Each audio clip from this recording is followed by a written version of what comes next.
Alright, so it's been a while since I've covered Lookism on this channel, a little over 3 weeks to be exact, and truthfully, I wasn't planning on coming back to it so soon. I've been exploring other manhwa content lately and focusing on different series and topics because, let's be real, Lookism started to feel a little stale for me. It felt like every chapter was just people beating the hell out of each other, and it's cool choreography, sure, but I just started to miss the depth. But then this chapter dropped and suddenly everything changed. This isn't just another fight chapter, this is the beginning of a new era in Lookism, and as someone who's always been more into the politics and the long-term plans, the power plays, this chapter felt like it was written for me, so buckle in.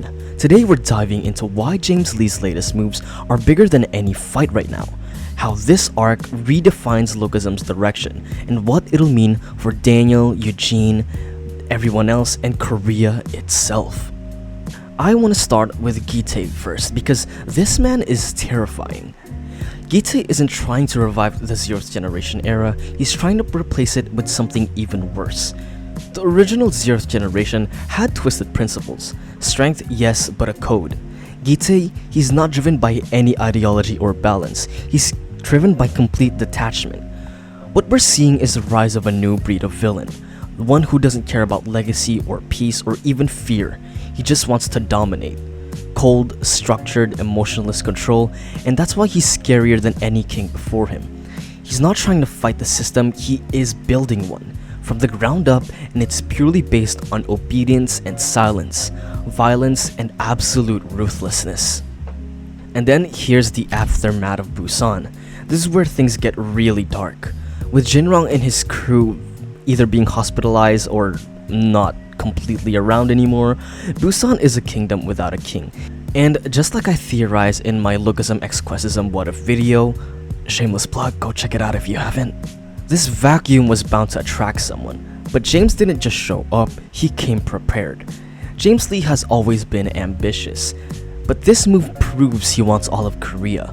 And now, with Busan vulnerable, he's stepping into the chaos like a savior. From the outside, he looks like a guy who came back from hiding just to restore order. But on the inside, this man is playing 4D chess. This isn't about turf wars anymore, this is a hostile corporate takeover but for street dominance. He's not just punching his way up there, he's strategizing there. It's one thing to be strong enough to take over and fight everyone else and win, but being in control of so much that even another region's government has to do what you say, he's just built different. But here's what makes his genius so terrifying. To the public, James Lee is still viewed as a good guy. He disappeared for a while and most people assume he went through something, maybe grief, trauma, but they don't know the real James. So if a group of high schoolers suddenly jump him and worse, beat him, they'll look like the villains.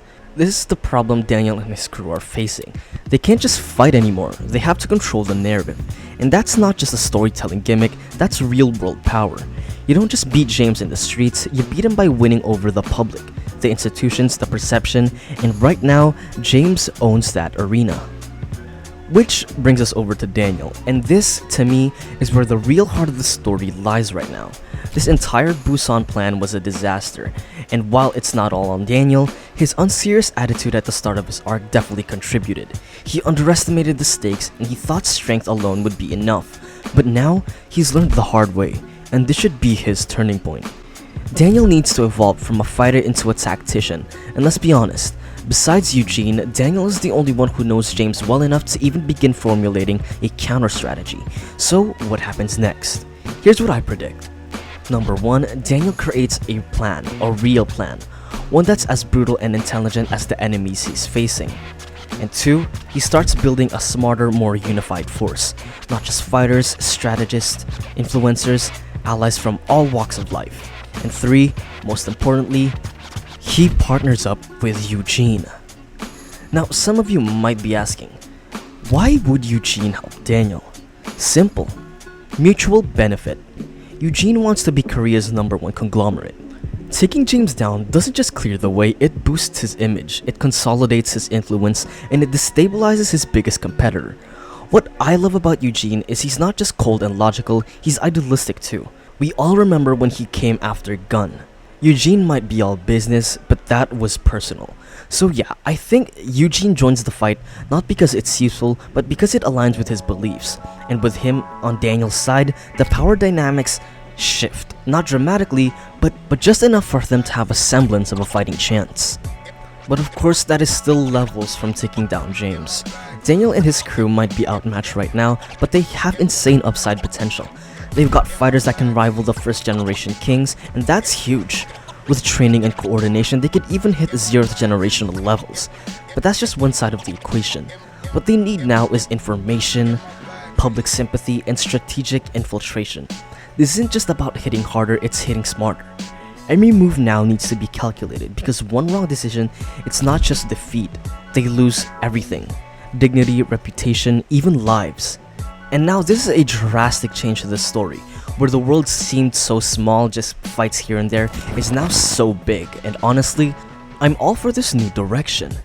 I'll always love the fight scenes, but what I've always appreciated more are the stakes. The real ones, the ones you can't heal from just being in a hospital bed. Lookism is finally leaning into the idea that raw strength can't solve every problem.